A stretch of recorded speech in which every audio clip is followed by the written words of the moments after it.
Challenge করে বলতেছি, আজকের এই ভিডিও দেখার পরে ম্যানুয়াল গাড়ির গিয়ার নিয়ে আপনারা সমস্যা থাকবে না। অনেকে অটো গাড়ি পারে, ম্যানুয়াল গাড়ি পারে না।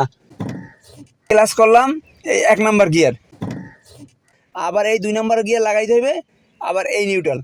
অনেকে অটো গাড়ি গিয়ার ড্রাইভিং করতে পারেন, ম্যানুয়াল সম্পর্কে ধারণা নাই, গিয়ার সম্পর্কে কী করবো। আজকে 5টা পয়েন্ট বলবো, যেই পয়েন্টগুলো আপনার আয়ত্তে থাকলে আপনার নিশ্চিত আপনি ম্যানুয়াল গাড়ি গিয়ার নিয়ে আর কোনো ভাবনা থাকবে না, সম্পূর্ণ আপনার আয়ত্তে আসতে পারবে। আপনি ড্রাইভিং শিখছেন অটো গাড়ি দিয়ে, এখন আপনার চাকরিতে প্রয়োজন ম্যানুয়াল গাড়ি, আপনি বিদেশে গেছেন ম্যানুয়াল গাড়ি প্রয়োজন, বা একটা সরকারি আবেদন করছেন ওই জায়গায় ম্যানুয়াল গাড়ি দিয়ে আপনার পরীক্ষা নেবে, কিন্তু ওই জন্য আপনার জানা দরকার।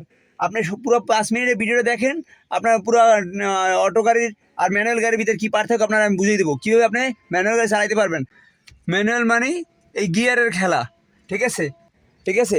এই আপনার 4 হুইলারের কাজ আপনার জানার দরকার নেই, আপনি এই গিয়ারের ভিতরেই সকল খেলা, ঠিক আছে। এই যে দেখতে পাচ্ছেন মার্ক দেওয়া আছে, পজিশন 1 গিয়ার, 2 এই 3 দেওয়া, 4 এই 5 এই যে ব্যাক, আর এর রিভার্স। তাহলে আপনার এই 5টার এই যে 6টা গিয়ার আছে, এই 6টার ভিতরে সকল খেলা লুকিয়ে আছে। যেমন 1 গিয়ারের কাজ কি, আমি 1 গিয়ার ক্লাস করলাম, 1 নাম্বার গিয়ার লাগাইলাম, 1 নাম্বার গিয়ার এই যে লাগাইলাম, এই 1 নাম্বার গিয়ার লাগাইলাম।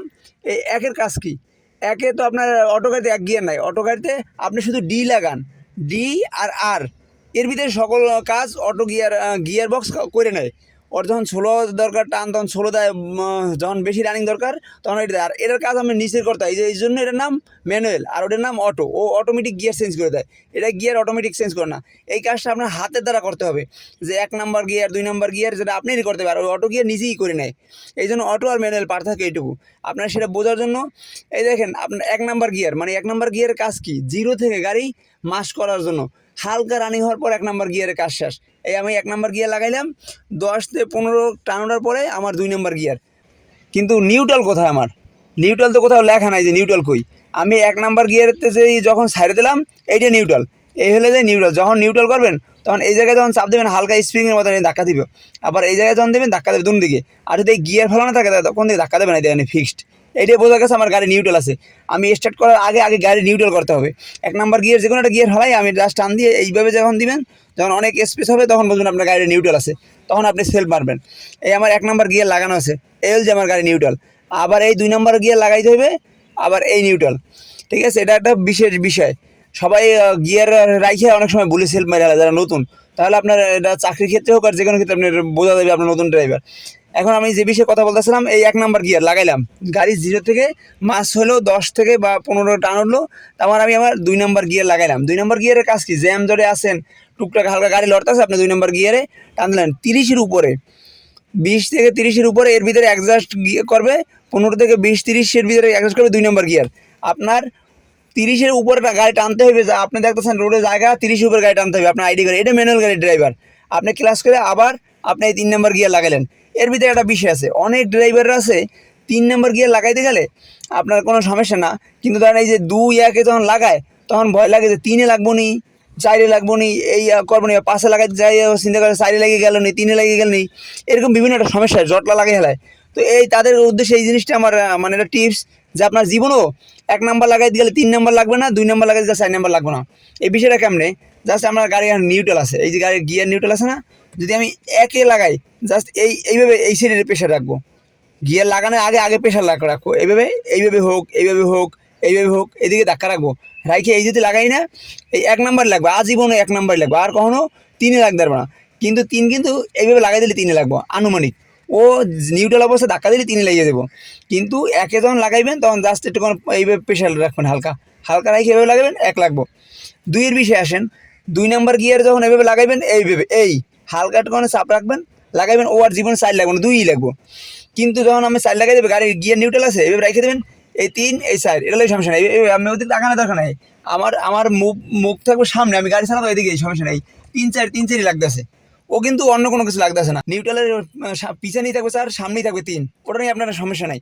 কিন্তু 2-1 যখন লাগাইবেন তখন ওই আপনার এদিক থেকেই থাকবেন আপনার, আমার মুভমেন্ট কোন দিকে, আমি কিন্তু ওদিকে দেখার দরকার নাই। আমার এই 2 লাগাইতেছি, এদিকে সামনে আছে, আমার মাথার ভিতরে এই জিনিসটা সেট করে দেবো যে আমি এদিকে তাকাই এইভাবে লাগাইতেছি 2 আর এই 1, ঠিক আছে। আমার যখন 3 লাগাইতে হবে, এই সামনে দেবো, এই 4, এটি আমার কন্ট্রোল আসলে আমি ড্রাইভিং করতে পারবো, ঠিক আছে। এই যখন আমি গিয়ার আছে, এই যে 3 লাগাইতেছি ধাক্কা দিয়ে, আমি কিন্তু তাকাই নাই, আমি সামনে দেখতেছি গাড়ি ঘোড়া কী আছে, আবার এই 4, ঠিক আছে। যখন 5 লাগাবো তখন জাস্ট এইভাবে পুশ করে হাতে এইভাবে টান রাখবো, এদিকে লাগাই দিছি। এটাই হচ্ছে আপনার কাজ, ও জায়গায় দেখা যাবে না। ঠিক আছে। তো ওই জায়গার বিষয়টা যদি আপনার 3টে গিয়ার, এই যে 3 নাম্বার গিয়ার এখন আমি লাগাইলাম, 3 নাম্বার গিয়ার কত পজিশন লাগে আপনার 30 থেকে 40-এর ভিতরে, 45 কোনো গাড়ি রেস বেশি থাকলে এর এর আত্মের ভিতরে 50-এর নিচে তো গাড়ি তত চলবে 3 নাম্বার গিয়ারে। 60-70 এর ভিতরে সাইডে, 80-র উপরে 70-এর উপরে যখনই গাড়ি যাইবো তখনই 5 নাম্বার গিয়ার। ঠিক আছে। এই জিনিসটি হলে যে আপনার হাতের কাজ। আর অটো গাড়ি সেটা নিজেই করে নেয়, অটো গাড়ি ডিতে দেওয়ার পরে ডি সব করে নেয়, অ্যাডজাস্ট করে নেয়, ডির উপরে আপনার আর কোনো কিছু করতে না। তাই ম্যানুয়াল আর ইসের ভিতরে পার্থক্য ওই গিয়ারের। আর আপনার আরের বিষয়ে তো গাড়ি একদম জিরো করতে হবে, রিভার্স আপনার গাড়ি জিরো করার পর ব্রেক করার পরে আপনি ব্যাগে লাগাইলেন। ঠিক আছে। এই এই হলো যে আমার ব্যাগে, এই ব্যাগে লাগিয়ে গেল। এই জায়গায়ও আপনার পেশা একটা বিষয় আছে, অনেকে ব্যাগে লাগানোর সময় স্যান করে ওঠে, মানে এই যে ধরেন আমার ব্যাগ কিন্তু পিছনে নেই, এই আমি লাগাইলাম, এটা কিন্তু ব্যাগ পরে নাই, এটা কী হলো 4 নাম্বার গিয়ে বলো, তো 4 নাম্বার গিয়ে তো পরবো না, তখন স্যান করে উঠবো, বা আপনার এসের বন্ধ হচ্ছে, তখন আপনার বলবো আপনি ড্রাইভিং পারেন না। তো আপনার ওই 4 নাম্বার গিয়ে লাগানো আগে এই দেখেন, এই যে কবজির সাথে হোক হাতের সাথে হোক এইভাবে হোক এইদিকে টান রাখবেন, টান রাখে লাগাইলে অটোমেটিক আপনার ব্যাগ লাগিয়ে গেল। বিষয়টা না বুঝলে আবার আপনি দেখেন ক্রস চেক করার জন্য, এই দেখেন 1 নাম্বার গিয়ার আমি লাগাইলাম, এই ক্লাসকে 1 নাম্বার গিয়ার লাগাইলাম, 0-তে গাড়ি 10-এর উপর টান উঠলো, 2 নাম্বার গিয়ার, 2 নাম্বার গিয়ারে 1 নাম্বারতে আসলে আপনি যদি এই প্রেশার সাইডে দেন, আপনি এই প্রেশারটা সাইড, এই যে 1 নাম্বার আছে না, প্রেশার যদি সাইডে দেন ও কিন্তু সাইডের কাছে আসে পড়বে, এই যে এই 1 আছে না, এই সাইডে দিলাম সাইডের কাছে আসে পড়বে, টান দিলে সাইড পড়বো, 2 পড়বো না, আমি ক্লাস চালে গাড়িটা বন্ধ হয়ে যাবো। তো আমার এই জায়গায় করণীয় কি, এই যে 1 আছে না, এই হালকা একটু প্রেশার রাখি, এই হাতে প্রেশার এই এদিকে চাপা রাখি, এদিকে দিলেন, এই 2 পড়লো। ঠিক আছে। এটা কিন্তু ম্যানুয়াল গাড়ির বিশেষ একটা বিষয়, অনেক ড্রাইভার এই ভুলগুলো করে ফেলায় এবং তার সঠিক কৌশলটা জানা থাকে না। এই যে 1 1 2 কিন্তু দোনোটা এভাবে চাইপে থাকবে, আবার যখন আপনি এই পাশে থাকবেন তখন এদিকে চাইপে থাকবে, এরকম পাশের বিষয়টা এরকম চাইপে থাকবো। কিন্তু 3 4-এ কোনো চাপাচাপি দরকার নেই, 3 4-এ ধাক্কা দেবেন, পড়ে যাবে অটোমেটিক। এইভাবে হচ্ছে 3 4 বিষয়, এই 1 ওইভাবে যেভাবে লাগাইছেন 1 ওইভাবে প্রেশার রেখে এদিক টান দেবেন। আপনি 1 আর 2 পাস আর ব্যাক লাগানোর সময় যে সাইডে টান দেবেন ওই সাইডে দেখবেন এইভাবে স্প্রিং করেন, এই যে টান দিলাম, এই যে স্প্রিং করে সাইডে দেয়, এই স্প্রিংটা করেন কিনা, স্প্রিং না করলে বুঝবেন গিয়ারে লাগানো আছে, মানে এই যে আছে না, এখন দেখেন আপনার স্প্রিং করতেছে না, এখন স্প্রিং করতেছে না, এখন 3 নাম্বার করে গিয়ার পরে আছে, এখন আমরা টানলে আর কাজ হবে। আপনি জাস্ট এই জায়গায় যখন নিউট্রাল থাকবে তখন এরকম বুঝবেন যে আপনার না স্প্রিং করতেছে, মানে আমি 1 ব্যাক 5 2 লাগাই দিতে পারবো, এইসব সাইডে গিয়ারে স্প্রিং করে। ঠিক আছে। এই যে যেমন 1 লাগাইতেছি, দেখেন স্প্রিং করে, এইভাবে যদি আমি ধাক্কা দিলে দেখি যে স্প্রিং করে, হ্যাঁ ঠিক আছে আমার 1 লাগানো দেবো, এবার এই 2 লাগানো দেবো। যদি আমি 5-এ যখন 4 5-এর পরে 4-এর পরে যখন 5 লাগাই দেবেন তখন দেখবেন এইভাবে স্প্রিং করে কিনা, তাহলে মনে করবেন আপনার গাড়ি গিয়ারটা নিউট্রাল আছে, নিউট্রাল আছে তো 5 লাগাই দেবেন, ধরার ভিতরে আপনি বুঝবেন। এই যে আলার দিয়ে তাকায় আমি দেখতেছি এই যে স্প্রিং করেছে, মানে এই 4 লাগাই দিলে 5 লাগাই দিলাম, আবার যখন ব্যাগে লাগাইবেন গাড়ি জিরো অবস্থায়, এইভাবে দেখবেন স্প্রিং করে কিনা, আপনাকে ধাক্কায় কিনা, গিয়ার লিভারটা দিয়ে যাইতে চাই কিনা, তখন ওইটু পুশ করে রেখে এই যে ব্যাগে ফেলাই দিলেন। ব্যাক গিয়ার কখনো জিরো ছাড়া লাগাই দেবেন না, গাড়ি ব্রেক করছেন, গাড়ি জমছে, তারপর ব্যাক গিয়ার লাগাই দেবো, একটু টুকটাক আগ পিছ আছে, আপনি ব্যাক গিয়ার লাগাইতেছেন, স্যান করে উঠতেছে, হাউজের ভিতরে অনেক ড্রাইভার হাসাহাসি করতেছে, আপনার অফিসার বলতেছে যে এই ড্রাইভারটা আমার গাড়িটা খাই দেবো বা ভুল করবো, আপনার এই যে সঠিক আইডিয়াটা জানা নাই। আপনি 100 না ক্লাস পুরা সম্পূর্ণ করবেন, তারপর আপনি ব্যাক গিয়ার লাগাইবেন, আওয়াজ করবে ব্যাক গিয়ারে। আমার কাছে অনেক ছাত্ররা পরীক্ষার সময় দেখা যায় যে সম্পূর্ণ ভালো চালাইছে, আইসে পার্কিংয়ে যাইয়া ব্যাক গিয়ার লাগানোর সময় স্যান স্যান করে আওয়াজ করে ওঠে, মানে এই সম্পূর্ণ ক্লাস করার সাথে আমি সম্পূর্ণ ক্লাস করলাম, তারপর আওয়াজ করলে কেন, সম্পূর্ণ ক্লাসের উপর সমস্যা না, সমস্যা হলে যে আপনি গাড়িটা একদম থামান নাই, মানে একটু নাড়াছাড়া, হালকা একটু নড়াছাড়া করতেছে, মানে আপনি যে জায়গায় ব্রেক করছেন ব্যাক গিয়ার লাগাবেন ওই জায়গায় আপনার ব্রেক করতে হবে, গাড়ি যেন একদম সম্পূর্ণ থাইমে যায়, নড়াছাড়া না করে, তাহলেই আপনার আওয়াজ করবে না।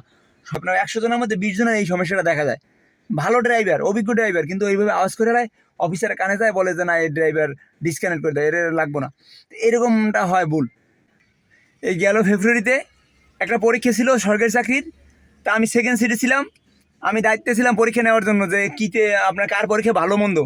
তো দেখা গেল একটা ছাত্র ফেল করলো, ফেল করার পরে বললাম যে এরকম কেন তুমি এরকম হলো, আমি ওর সাথে আমি 5 7 বছর ধরে গাড়ি চালাই, আমার তো এরকম কোনো সমস্যা হয় না, তো এরকম মাঝে মাঝে টুকটাক এরকম ব্রেকে ব্যাগ গিয়ে লাগাই দেওয়া সেন্সার করে আওয়াজ করে, আমি মনে করছি এটা অ্যাভেলেবেল হয় এরকম। তখন আমি বলছি জীবনও আপনার আওয়াজ করবে না, কেন আওয়াজ করবে, কোনো দিনও আপনার আওয়াজ করে, আপনার ফল্ট আছে, যেমন আপনি গাড়িটা একটু চুল পরিমাণ নড়াচড়া করে সামনে থাকা অবস্থায় আপনি ব্যাক গিয়ার লাগান, ব্যাক গিয়ার কখনো সম্পূর্ণ থামানোর আগে ব্যাক গিয়ার লাগে না, লাগলে এটা আওয়াজ করবই। ঠিক আছে। তখন ও তো ব্যাক করলেই গেল। তো এই জন্য বললাম আমি প্রায় 10 15 জনের দেখা গেছে 100 জন পরীক্ষা দিলে 10 15 জনের মধ্যে টুকটাক এই সমস্যাটা হয়, এবং তারা পুরো ভালো প্রফেশনাল ড্রাইভার, কিন্তু এই সমস্যাটা হয় কেন, তাই আপনাদের ব্যাক গিয়ারের এই গল্পটাও শুনাইলাম যে ব্যাক গিয়ারে এই সমস্যাটা অ্যাভেলেবেল হয়, আপনারও হয়, আপনি যদি ড্রাইভার হয়ে থাকেন আপনার এটা অ্যাভেলেবেল হয়েছে, এটা আমি জানি। যদি আপনার এই সমস্যাটা হয়ে থাকে তাহলে এইভাবে চালাইলে আর সমস্যাটা হবে না। আর ম্যানুয়াল আর অটোর পার্থক্যটা আপনাদেরকে দেখাইতেছি যে পায়ের বিষয়টা আপনার কীভাবে করতে হবে। ঠিক আছে, আসেন। অটো গাড়িতে দুইটা থাকে, শুধু ব্রেকের ভিতরে সব থাকে, ব্রেক ক্লাস। আর ম্যানুয়াল গাড়িতে তিনটা, এ বি সি। এতে অ্যাক্সেলেটার, বিতে ব্রেক, সিতে ক্লাস। এই যে তিনটে জিনিসের ভিতরে এখন ওটার ভিতরে তো ফাংশন তিনটে হয়ে গেল। আপনারা দুইটা গাড়িতে চালাইছেন, শুধু ব্রেক অ্যাক্সেলেটার দিয়েছেন, ব্রেক করছেন, ব্রেক মানেই ক্লাস হয়ে গেছে। ঠিক আছে, এটার ভিতরে তিনটা। যখন আপনি গিয়ার চেঞ্জ করবেন ক্লাস বাড়াতে হবে, যখন আপনার গাড়ি জমাই দেবে তখন ব্রেকে বাড়াতে দেবো, যখন ক্লাস সাইডে গাড়ি ভাগাই দেবো ক্লাস সাইডে অ্যাক্সেলেটার দিতে দেবো। ঠিক আছে, এই তিনটে আপনার কন্ট্রোল আনতে হইব।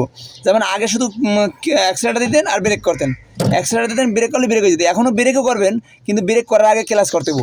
ঠিক আছে, আর এমার্জেন্সি যদি কোনো প্রয়োজন হয় যে আপনার গাড়ির সামনে এসে গেছে, আপনার কোনো দেখার সময় নাই, তখন দাম করে ব্রেক করে দিলেন, পরে ক্লাস করলেন, এটা একটা এমার্জেন্সি ব্রেক বলে। ঠিক আছে, কিন্তু আপনার সবসময় স্বাভাবিক ব্রেকের সময় ব্রেক করার আগে ক্লাস করতে হইব।